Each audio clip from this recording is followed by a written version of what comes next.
This man has increasingly become the Russian government's most effective global critic, even if he's in London rather than in Moscow. Distance from power doesn't imply safety. Bill Browder, American investment fund manager, has become recognized all over the world for his campaigning against corruption in Russian business, and he has the death threats to show for it. We've been threatened. We've been threatened 10 times. Death threats, me, my colleagues. And what form do those threats take? They come in voicemails, they come in SMS messages. They come from numbers, unregistered numbers in Moscow. Now every telephone is registered in Moscow, and the only people who have unregistered operational phones are people who are part of the security services in Russia. So you think you're getting death threats from the FSB? Yeah. The trail of death around Browder's company, Hermitage Capital, began when Hermitage was targeted by the Russian mafia. A lawyer, Sergei Magnitsky, was hired by Browder to investigate.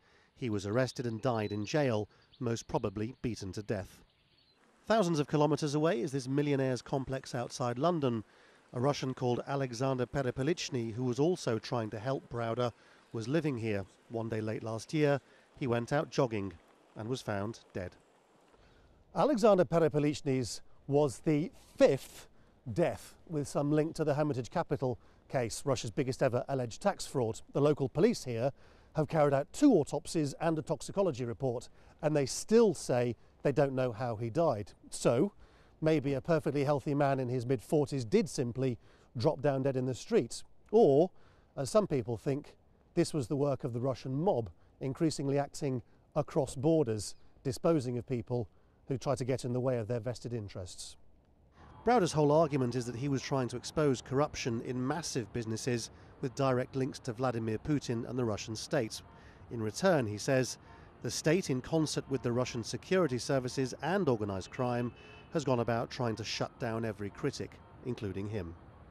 To expose the corruption and to expose the killers of Sergei Magnitsky is probably more threatening to the regime than any particular political party, because the entire regime is built on corruption.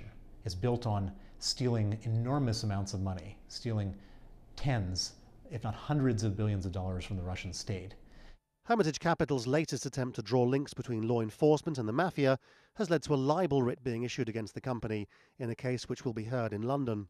At a time when the Russian government is trying to drum up business from outsiders, the risks and the dangers will be on the mind of any investor. Lawrence Lee, Al Jazeera, London.